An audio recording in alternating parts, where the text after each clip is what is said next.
entreprises, bah oui, effectivement, les entreprises ont un rôle majeur à jouer dans l'accueil des réfugiés, dans l'intégration des réfugiés.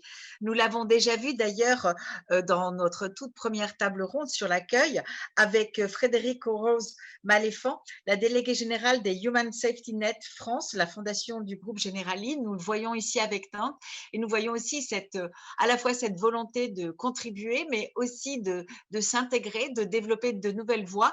Et pour aborder ces questions, eh bien, on invite Frédéric Salin, qui est chercheur en sociologie des migrations à l'Institut de recherche interdisciplinaire sur les enjeux sociaux du HES, qui va nous animer la table ronde, relever les défis de l'accès à l'emploi, quelle chance pour la France, quelles solutions pour les entreprises. Et Frédéric, la parole est à vous.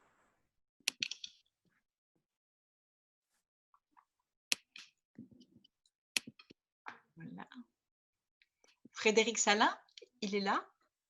Oui, bonjour. Bonjour Frédéric. Bonjour, merci beaucoup Geneviève Garrigos. Merci à JRS de nous accueillir dans leurs locaux et bienvenue aux personnes qui nous rejoignent pour cette table ronde sur l'accès à l'emploi des personnes réfugiées. La question de l'emploi, de l'accès à des formations, à des postes de qualité est un thème majeur pour les exilés, pour tous les acteurs qui œuvrent auprès des personnes en exil, et ce depuis la mise en place du dispositif national d'accueil à la fin des années 70. C'est une question cruciale liée à la fois aux conditions matérielles de vie des exilés, mais aussi à la possibilité de construire du sens pour elles, pour eux, autour de leur présence dans un nouveau territoire. Cela considéré, nous ne connaissons pourtant que peu de choses sur le sujet en sciences sociales. Les statistiques et les études traitant de ce thème restent rares. Il y a pourtant matière à penser, matière à débattre, et nous nous trouvons actuellement dans une séquence historique particulière, notamment depuis 2015, la stratégie nationale pour l'accueil et l'intégration. Ah, le micro est coupé, Frédéric. Pardon. Voilà, ça y est. Pardon, excusez-moi. Il n'y a pas de souci. Non, non, mais il n'y a pas de souci. En plus, on est bon au niveau du temps. Voilà, on a récupéré le retard. Tout va bien. Bien. Je disais donc que depuis 2008, la stratégie nationale pour l'accueil et l'intégration des réfugiés a permis le déploiement de nouvelles actions de grande envergure. Et c'est à l'une de ces actions, le programme HOPE, hébergement, orientation, parcours vers l'emploi, qui est consacré la vidéo d'introduction de notre table ronde.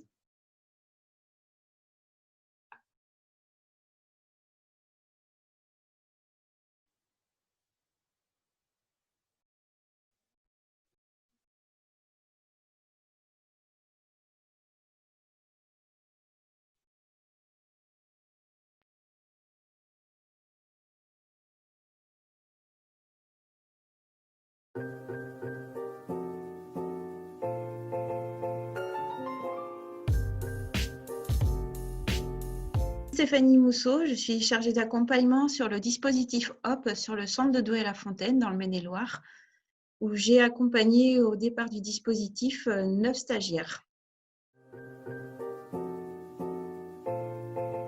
J'accompagne Madame Diallo depuis le 6 janvier 2020, le jour où elle est arrivée sur le dispositif HOP au centre de Douai. Son accompagnement était sur l'hébergement au centre de Douai et également sur un parcours de formation, donc du FLE, des cours de français, 200 heures, et puis une formation métier pour être positionnée sur agent de restauration et agent d'hygiène et de propreté.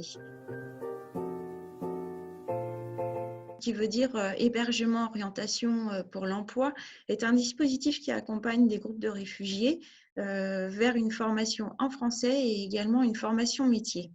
Lors de l'accompagnement de Madame Diallo, énormément de changements personnels se font lors de ce dispositif, car il y a une très forte progression sur les 200 heures de français qui leur permettent souvent, notamment pour Madame Diallo, d'avoir récupéré un niveau A2, d'acquérir de très grosses autonomies, notamment sur tout ce qui concerne l'administratif français, se déplacer soi-même en préfecture, être autonome au niveau de la mobilité, et également ça leur permet aussi de vivre en collectivité, mais en petits groupes, d'avoir un épanouissement personnel, car il y a aussi d'énormes progrès sur la formation métier.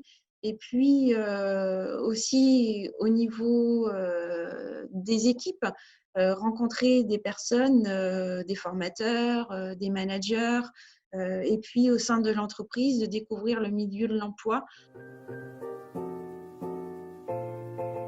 Et j'ai vu la semaine avant le confinement qu'on allait se retrouver en confinement, que le gouvernement l'annonçait de plus en plus. Du coup, oui, je me suis dit, il faut que je trouve une solution pour pouvoir travailler avec eux à distance. Et les ayant vus le 16 mars le matin, je leur ai posé la question. Ils m'ont tous répondu Facebook. J'ai dit, allez hop, je pars sur Facebook, tant pis. On fera des partages de documents, on va utiliser Google Forms. Et c'est là où on a travaillé ensemble tout le long du confinement. Donc, tous les jours, je les avais et tous les jours, on travaillait sur les formations.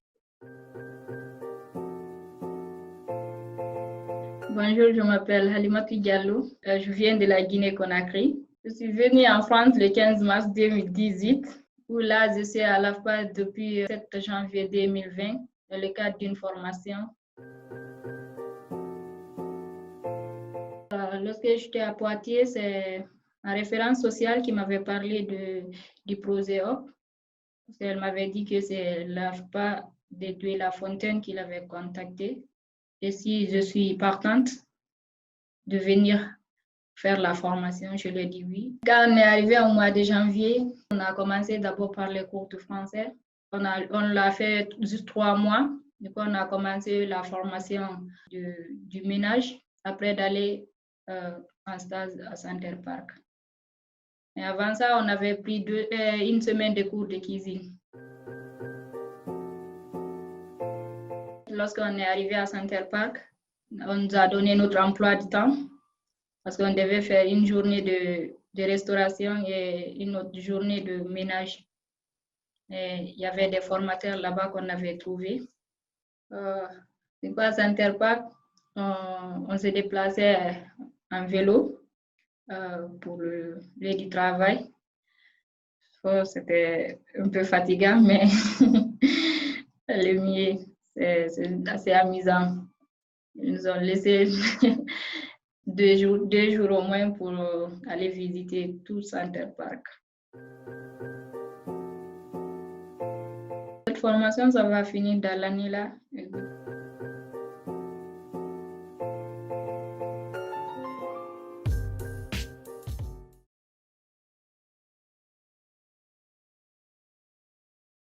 Merci. Alors, on le voit dans cette vidéo, les projets pour l'intégration professionnelle des réfugiés reposent souvent sur une diversité d'acteurs qui est bien représentée parmi les invités de cette table ronde. Alors, j'ai le plaisir en effet d'accueillir Natacha Hiller, chef du département de l'accueil des demandeurs d'asile et des réfugiés à la direction de l'asile. Bonjour Natacha. Bonjour. À vos côtés, Bernadette Giard, VP Global Diversity et Inclusion du groupe Sodexo. Bonjour Madame Giard. Bonjour Frédéric et bonjour à tous. Francis Lévy, vous êtes quant à vous secrétaire général de la Fédération des GEC, groupement d'employeurs pour l'insertion et la qualification. Vous aurez le temps de nous expliquer ce dont il s'agit. Bonjour Francis Lévy. Et enfin, Cécile Pierrat, cofondatrice et présidente de l'association Codico, avec qui nous commencerons notre discussion. Bonjour Cécile Pierrat. Bonjour Frédéric, bonjour à tous. Alors, Cécile Pierrat, avec Codico, votre association, vous mettez en contact des personnes en exil et des salariés d'entreprise. Est-ce que vous pourriez nous expliquer les raisons de cette action? Pourquoi avoir monté un programme qui met en lien des entreprises et des réfugiés? Bien sûr, donc Codico, vous l'avez dit à juste titre, c'est un programme d'accompagnement à l'insertion professionnelle. Quand je parle d'insertion professionnelle, c'est soit de l'emploi, évidemment, soit de la formation professionnelle. En fait, déjà, pour vous expliquer pourquoi j'ai monté ce programme, c'est parce que j'ai acquis au fil de mes expériences, au fil des années, des échanges, une conviction profonde, c'est qu'une personne réfugiée elle peut apporter une vraie richesse au pays d'accueil. Encore faut-il savoir l'accueillir, l'intégrer et puis lui donner une chance. Je pense qu'évidemment, quand on parle d'intégration, on parle évidemment de l'entreprise puisqu'elle a évidemment un rôle à jouer dans cette intégration. Pour vous parler du programme, peut-être je vais vous mentionner quand même un petit peu les défis qui ont fait que on a voulu donc fonder ce programme qui est très spécifique.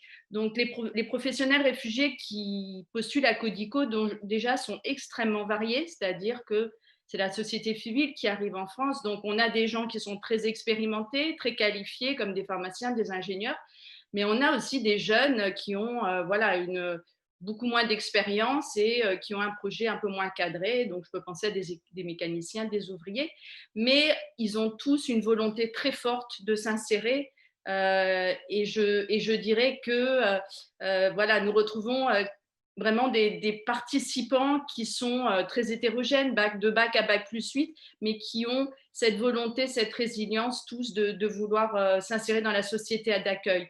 Et le point commun, en fait, à tous ces profils qui sont donc très différents, c'est que pour tous, il y a un vrai parcours du combattant, en fait, pour retrouver un emploi ou ne serait-ce que réaliser son projet, son ambition, quelle qu'elle soit, puisque Codico, c'est ça, c'est réaliser une ambition professionnelle, quelle qu'elle soit. Donc, il y a la discrimination. Je ne vais pas revenir longuement sur les défis en fait que peuvent vivre toutes ces personnes, mais c'est très varié. C'est la discrimination à l'embauche, la méconnaissance des diplômes, même pour ceux qui sont extrêmement qualifiés, des expériences professionnelles qui sont souvent très mal valorisées.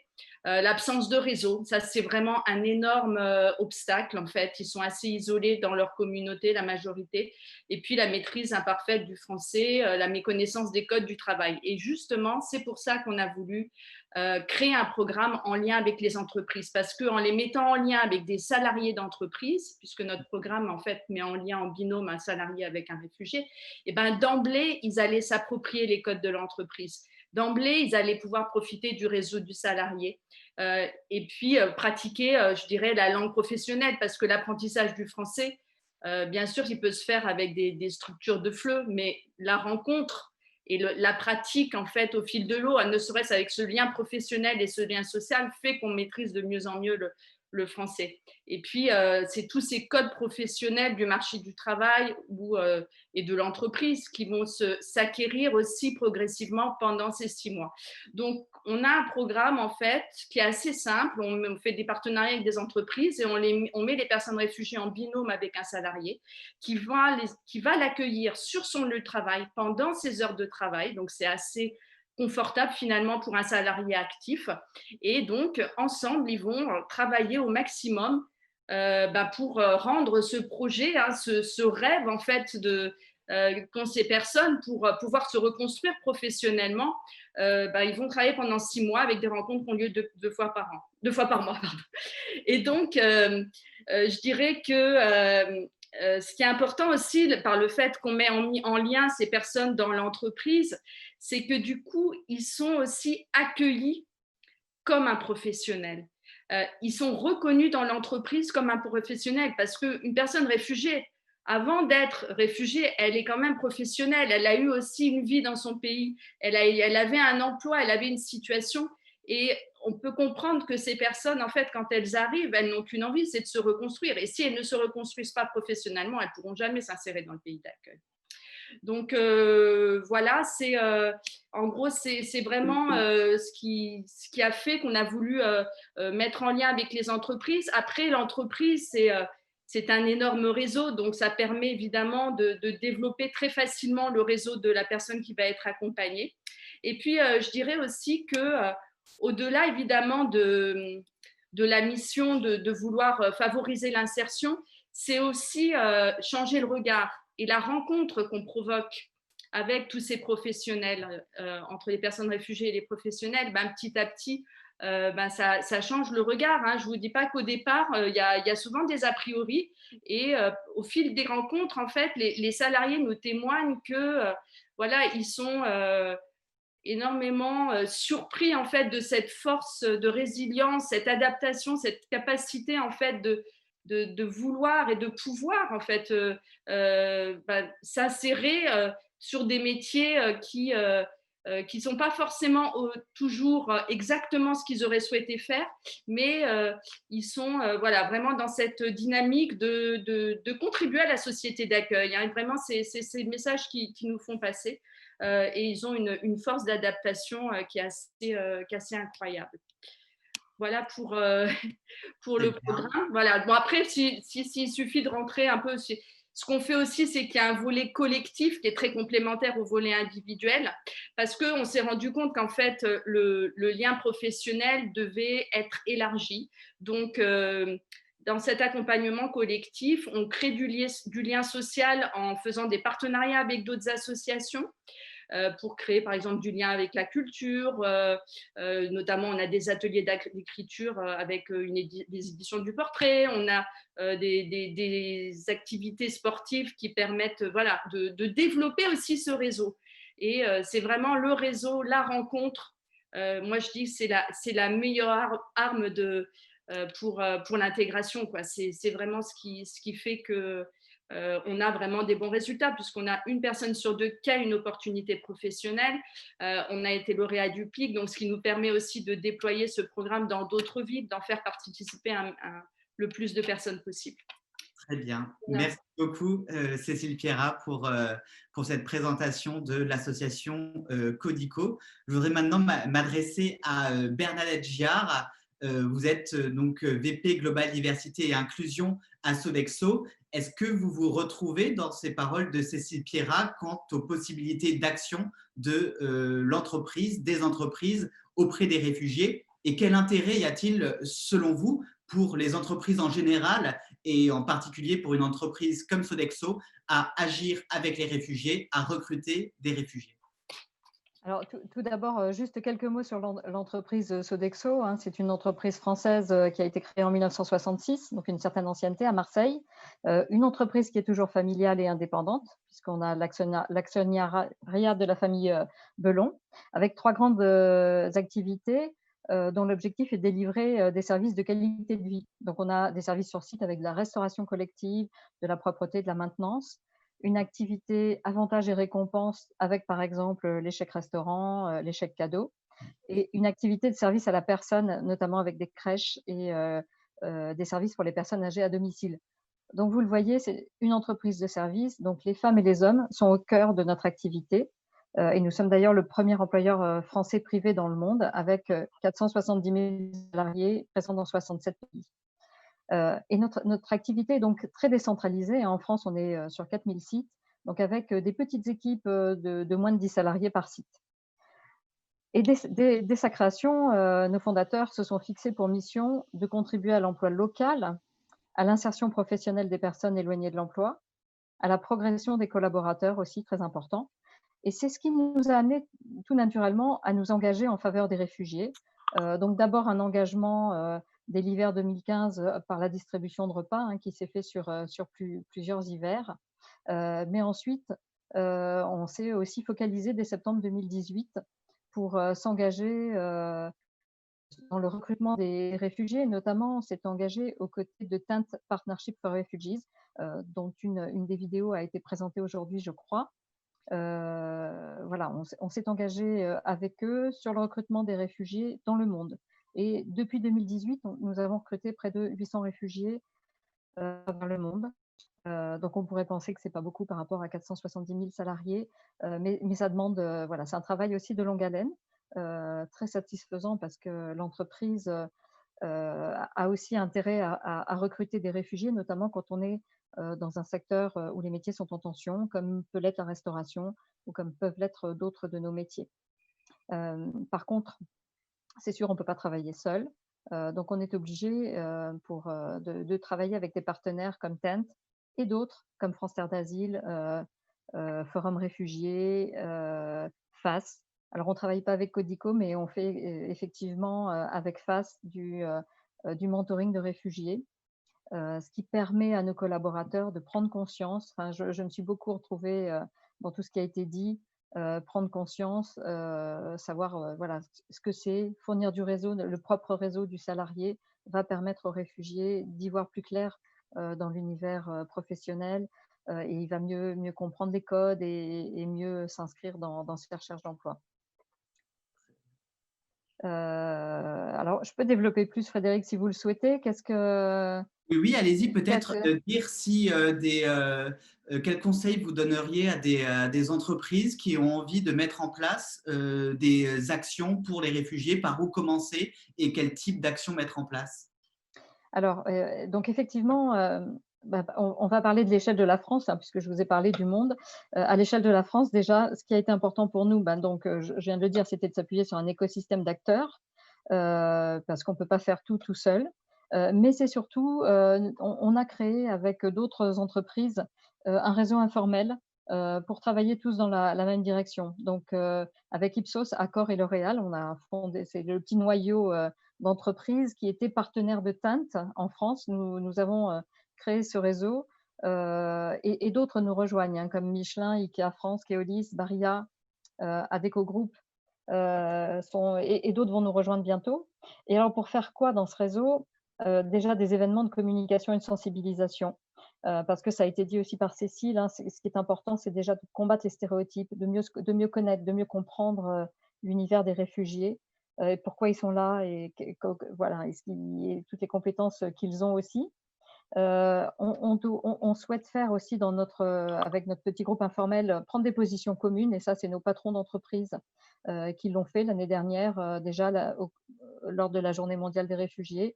Ils ont d'une même voix parlé dans une tribune du journal des Échos. Nous travaillons tous aussi sur un manifesto qui devrait être signé au mois d'octobre. On souhaite aussi partager des bonnes pratiques, peut-être aussi partager des CV de réfugiés. Donc voilà, pour une entreprise qui souhaiterait mettre en place, nous accueillons volontiers, mettre en place le recrutement des réfugiés, nous les accueillons volontiers pour partager tout ça. Très bien, merci beaucoup Bernadette Giard pour cette intervention. Je me tourne maintenant vers Francis Lévy. Vous êtes secrétaire général de la Fédération des GEC, donc GEIQ, le groupement d'employeurs pour l'insertion et la qualification. Vous avez également un point de vue sur ce que les entreprises peuvent faire autour de l'emploi des personnes en exil. Pourriez-vous nous expliquer tout d'abord Monsieur Lévy, en quoi consiste un GEC? Voilà, je pense qu'il faut commencer par là, effectivement. Donc, un GEC, c'est une association créée par des entreprises qui en assurent la gouvernance. Donc, voilà, le président, le conseil d'administration sont des dirigeants d'entreprise. Et elle crée cette association pour répondre à des besoins de main-d'œuvre. Et le pari, c'est qu'elles vont aller chercher des personnes éloignées de l'emploi, des personnes qui rencontrent des difficultés d'accès à l'emploi, les former pour ensuite pouvoir les recruter. Donc très concrètement, le GEC en tant qu'association est employeur. Il recrute sur des contrats en alternance. Le GEC organise la formation avec des organismes de formation du territoire. La partie application travail se fait dans les entreprises adhérentes et le GEC assure un accompagnement social et professionnel des publics. Donc, c'est effectivement toujours des personnes qui sont en difficulté d'accès à l'emploi, chômeurs longue durée, jeunes sans qualification, etc., et dont les réfugiés, je vais y revenir tout de suite. Peut-être en deux mots, il y a 175 GEC en France, il y a 7200 entreprises adhérentes, dont beaucoup de PME, et c'est 9200 contrats en alternance signés tous les ans. En tout cas, les 2 dernières années, on était dans cet ordre-là et avec environ 70% d'accès à l'emploi. Voilà un peu le principe des GEC.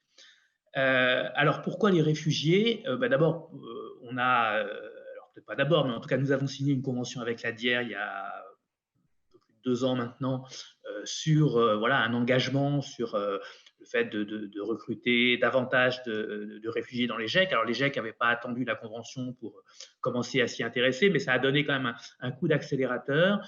Et voilà, je ne vais pas vous embêter avec trop de chiffres, mais l'année dernière, on était, enfin 2018, à 123 réfugiés dans les GEC. Il y en a eu 243 en 2019, et avec des taux d'accès à l'emploi, d'obtention de qualification très proches de ceux des autres publics. Donc, assez peu de différence au bout du compte en termes de résultats. Alors, peut-être un mot sur les secteurs aussi. C'est essentiellement BTP, mais c'est aussi globalement un tiers du réseau des GEC, c'est du bâtiment et des travaux publics, mais aussi la propreté, aussi la logistique. Donc pourquoi les réfugiés? D'abord, il faut dire que les entreprises qui adhèrent au GEC, qui participent à la vie des GEC, sont à la base des entreprises engagées. Elles le font pour répondre à un besoin RH, mais elles le font aussi par engagement. Et que donc elles sont dans cette culture de parier sur le potentiel des personnes et d'être capables d'aller chercher des personnes qui rencontrent des difficultés et de les amener à répondre à leurs besoins pour pouvoir les recruter derrière. Et donc assez naturellement, la question des réfugiés est venue, notamment parce que les difficultés de recrutement dans les dernières années ont monté, et donc dans des secteurs qui connaissaient des pénuries de main-d'œuvre, la question de savoir vers quel type de public on se tourne, assez naturellement, les réfugiés ont été parmi ces publics-là. Donc les GEC vont travailler avec l'ensemble des acteurs qui suivent, qui accompagnent les réfugiés, le programme HOPE notamment, mais pas que, vont recruter. Le plus souvent, c'est des recrutements qui vont se faire au fil de l'eau. C'est-à-dire, ce n'est pas forcément des cohortes de réfugiés, mais on va recruter des réfugiés parmi d'autres publics et on va mixer les publics au sein des GEC. Et alors, en termes d'accompagnement, ce qui est, je dirais, c'est assez proche en fait d'accompagnement d'autres publics. Après, il y a quelques caractéristiques ou quelques difficultés que les GEC ont appris à gérer, mais ils ne travaillent pas seuls, ils travaillent avec des réseaux de partenaires. C'est des difficultés qui ont été citées, la maîtrise de la langue, la culture d'entreprise, enfin voilà, des choses comme ça. Mais ça fonctionne vraiment bien. Et une fois que les premières barrières sont tombées, on a des très bonnes réussites en termes d'intégration. Et ce qui remonte des entreprises, c'est qu'ils ont des personnes qui s'accrochent, qui sont très motivées. Alors, elles restent peut-être pas tout à fait autant que les autres parce que pour beaucoup, c'est un tremplin. C'est en fait, certes, c'est un contrat en alternance, mais c'est une première marche pour peut-être après retourner vers leur ancien métier. Mais voilà, il y a une vraie motivation, un vrai désir de s'impliquer. Et elles disent aussi que ça a un effet sur les équipes. C'est-à-dire que, parce que vraiment aussi, les personnes partagent leur vie, elles racontent ce qu'elles ont vécu. Et voilà, ça a un effet en termes de cohésion et de dynamique d'équipe qui est extrêmement positif et que les entreprises soulignent très, très régulièrement. Très bien. Merci beaucoup, en tout cas, Francis Lévy, pour cette présentation des GEC. On voit à vos 3 présentations que les actions en jeu nécessitent chacune des partenariats rapprochés entre plusieurs acteurs, entre des acteurs associatifs, étatiques et des entreprises. Natacha Hiller, vous êtes chef du département de l'accueil des demandeurs d'asile et des réfugiés à la direction de l'asile au ministère de l'Intérieur. On a vu en début de table ronde une vidéo sur le programme HOPE que vous supervisez. Pourriez-vous nous expliquer les enjeux de ce programme HOPE?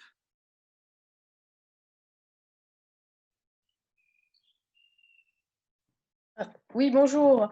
Tout d'abord, je voudrais remercier le Haut Commissariat aux réfugiés et l'ADIR de nous permettre cette rencontre dans le format actuel qui est assez innovant pour faire face aux circonstances. Alors, effectivement, peut-être pour commencer par le programme HOPE, c'est un programme qui est un peu spécifique dans le sens où est assez emblématique parce qu'il est effectivement dans sa structure, dans son offre, il est extrêmement intégré. Il part du constat que pour offrir une perspective de parcours successful, enfin avec succès aux réfugiés, il faut leur donner l'accès à la fois aux biens essentiels que constitue le logement et à la formation et à l'intégration professionnelle. Alors, il a cette double entrée du côté du bénéficiaire et du côté des partenariats. C'est un programme qui est porté par de nombreux partenaires puisqu'il associe et il mobilise dans les territoires, et c'est important de le souligner, à la fois la société civile à travers le secteur économique, les OPCO qui sillonnent tous les territoires pour finalement trouver les entreprises et les secteurs en tension. On a 250 entreprises mobilisées sur ce programme. mais également, je dirais, en termes institutionnels, c'est un programme qui est interministériel, on va dire, même s'il est mis en œuvre de manière opérationnelle et piloté étroitement par la direction de l'asile à la DGEF au ministère de l'Intérieur. Il associe bien évidemment la délégation générale à l'emploi et à la formation professionnelle. Il associe le ministère du Logement, Pôle emploi, la DIA, la délégation au logement. Et donc, vous voyez, partenaires sont mobilisés à travers ce programme pour permettre finalement à des bénéficiaires d'avoir je dirais, un dispositif qui est complètement intégré. Alors, en termes de résultats, il est aussi emblématique parce que finalement, donc on a plus de 2000, à peu près 2200 personnes bénéficiaires, souvent assez jeunes, plus jeunes du reste que la moyenne des réfugiés selon les statistiques, puisqu'en moyenne, ils ont 30 ans. C'est essentiellement des hommes qui, sur 30 métiers proposés, ont vu à l'issue de leur parcours, qui est divisé en 2 phases. On a une première phase qui concerne finalement l'intégration des cours de français à visée professionnelle, et puis une deuxième phase qui, elle, est vraiment la découverte du métier à travers des contrats de professionnalisation. L'hébergement est assuré, j'ai oublié de le dire, mais c'est à tout seigneur, tout honneur, par l'AFPA avec une ingénierie de formation. C'est un peu le pivot de l'ensemble du dispositif. Et donc, ces jeunes, en fait, ont des sorties assez positives vers l'emploi, puisque on peut dire que 70% après le programme OPS sont en emploi, et pour un tiers en emploi durable 6 mois après ce programme, donc en emploi et en formation, et pour plus de 90 ou près de 90%, ils ont trouvé un logement. Donc c'est vraiment un dispositif qui est à la fois très particulier, très emblématique, mais qui aussi, quelque part, donne confiance dans l'avenir sur ce type de mobilisation, très partenariale de ce fait. Très bien, merci. Vous avez mentionné les OPCO. Est-ce que vous pourriez expliquer peut-être aux personnes qui nous écoutent que sont les OPCO et pourquoi les OPCO ont un intérêt de travailler à la formation des réfugiés? Alors, les OPCO, c'est les opérateurs de compétences. Hein. Il y a une réforme des OPCO récente. Donc, c'est les organismes de financement qui donc vont, puisque c'est d'ailleurs le principe du programme à la base, ils vont voir tous les secteurs économiques en tension pour pouvoir en fait les mobiliser et permettre aux bénéficiaires, donc réfugiés, qui vont, comment dire, demander à participer, alors qui sont sélectionnés dans des, comment dire, des informations collectives, puisqu'on leur explique, pour certains, ça, comme sur la jeune réfugiée, ça implique une mobilité sur le territoire, donc c'est quand même quelque chose d'assez significatif, pour finalement leur proposer des métiers sur des secteurs en tension et dans des territoires qui ont besoin justement de voir ces jeunes actifs. Peut-être pour revenir, moi, ce qui m'a marqué sur la vidéo de Hope, c'est aussi le sourire de cette jeune femme, parce que je me suis dit, c'est un message quand même très encourageant pour nous collectivement,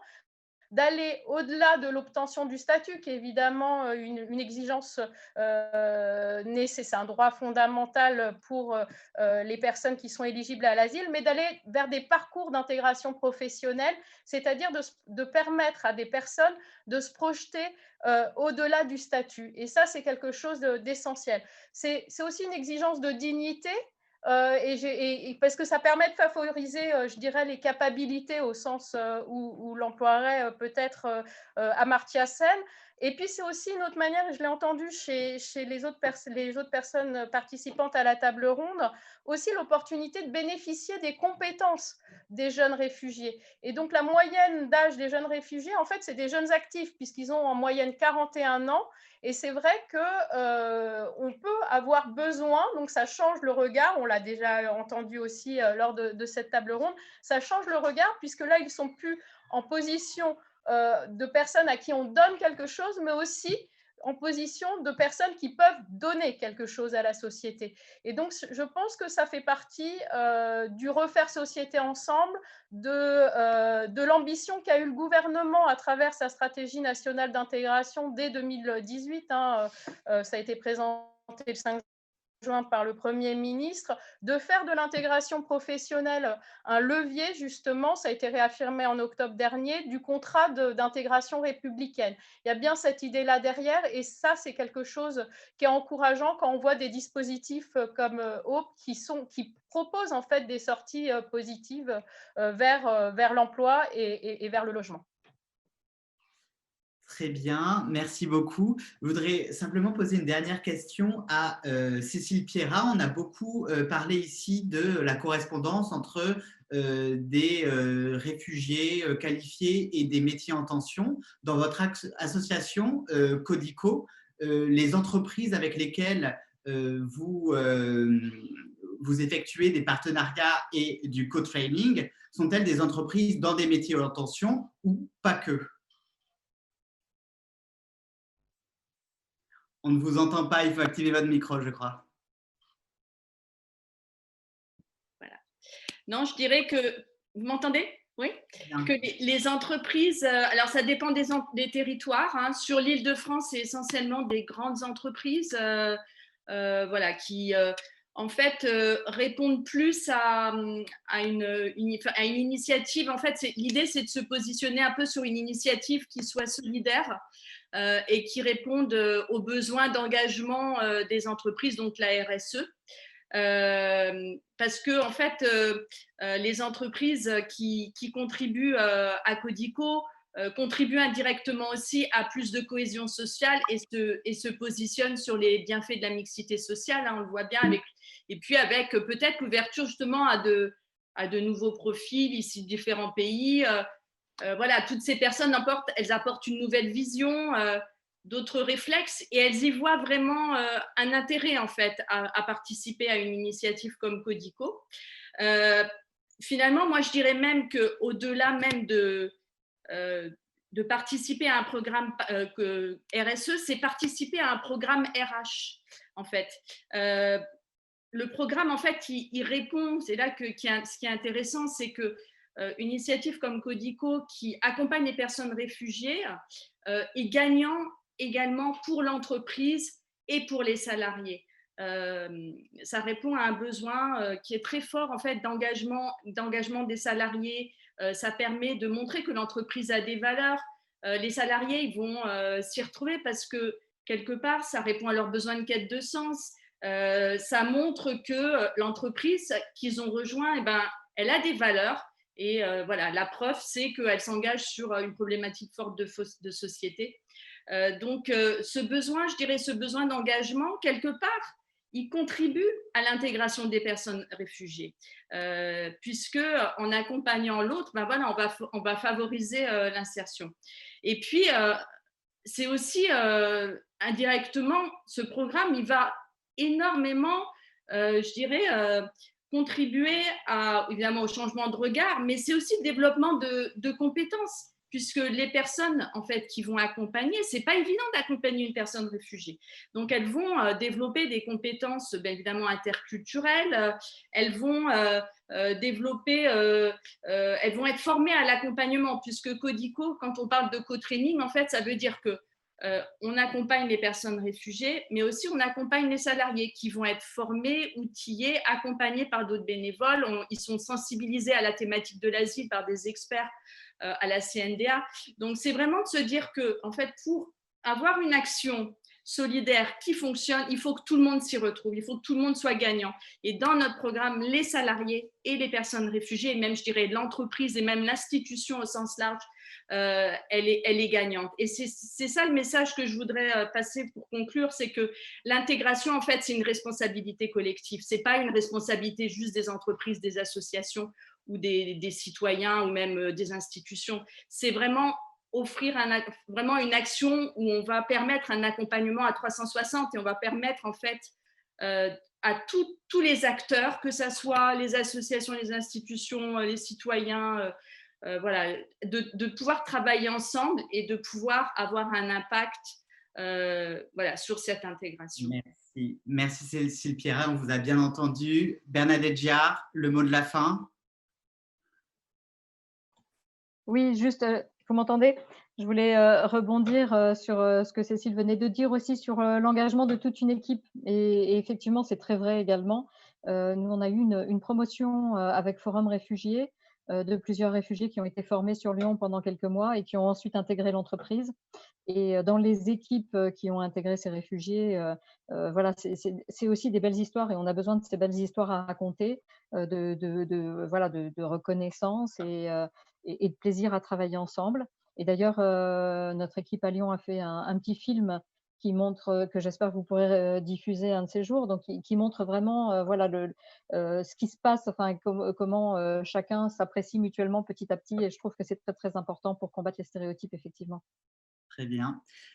Merci beaucoup à toutes et à tous pour ces interventions qui laissent voir donc la diversité des pratiques, la pluralité des acteurs et ainsi que l'émergence actuelle de nouveaux projets autour de l'emploi des réfugiés. En 2018, justement, a été lancé un appel à projets sur l'intégration professionnelle des réfugiés en 3 vagues qui a permis le développement d'une 60aine de projets.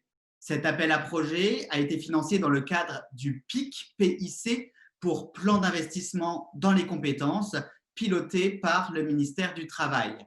Jean-Marie Marx, haut-commissaire aux compétences et à l'inclusion par l'emploi, chargé de la réalisation de ce plan, nous en explique les tenants et les aboutissants dans la vidéo de conclusion qui suit. Merci encore à tous et à toutes pour votre participation à cette table ronde. Merci.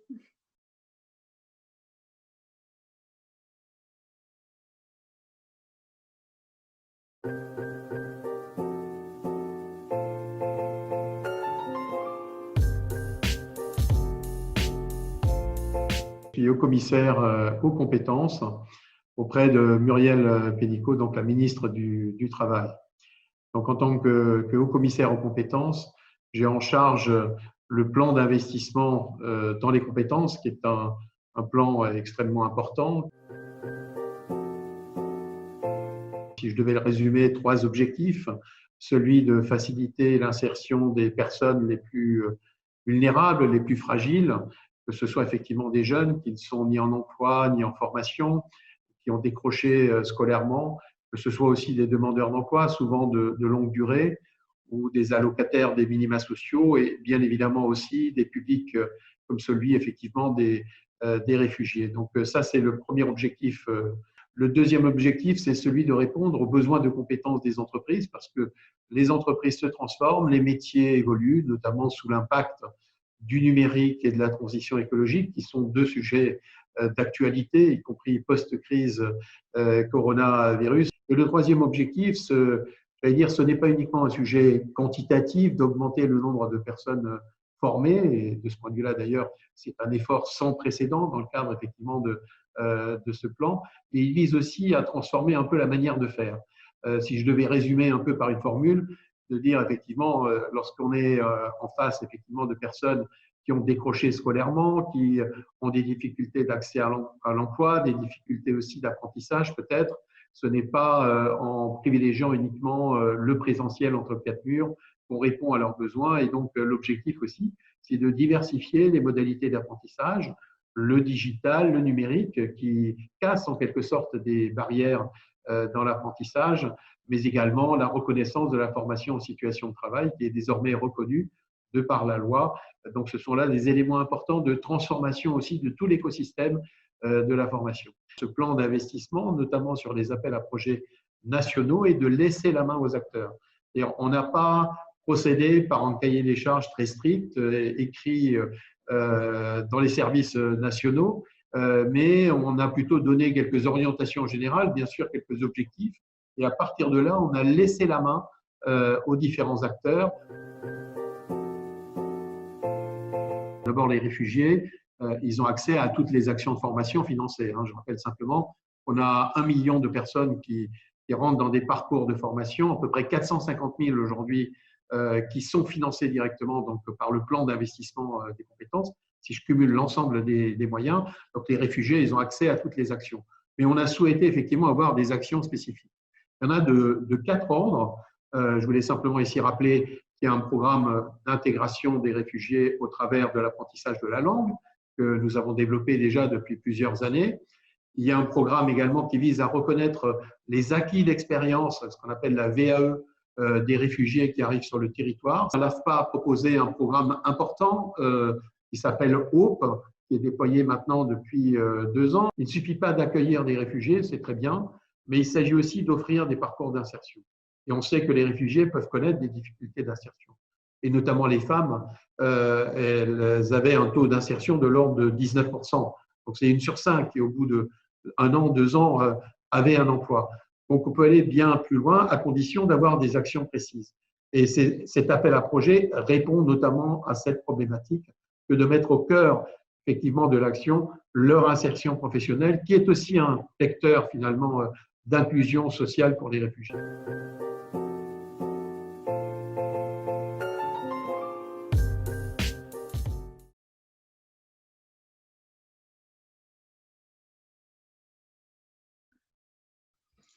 Eh bien, merci beaucoup Frédéric pour cette table ronde qui était très riche et où nous avons encore appris de très nombreuses choses. Et une fois encore, ce qui ressort, c'est la solidarité d'un côté, mais aussi le fait que tous ensemble, nous sommes beaucoup plus forts et nous accomplissons des choses beaucoup plus importantes. Donc, continuons ensemble pour avancer.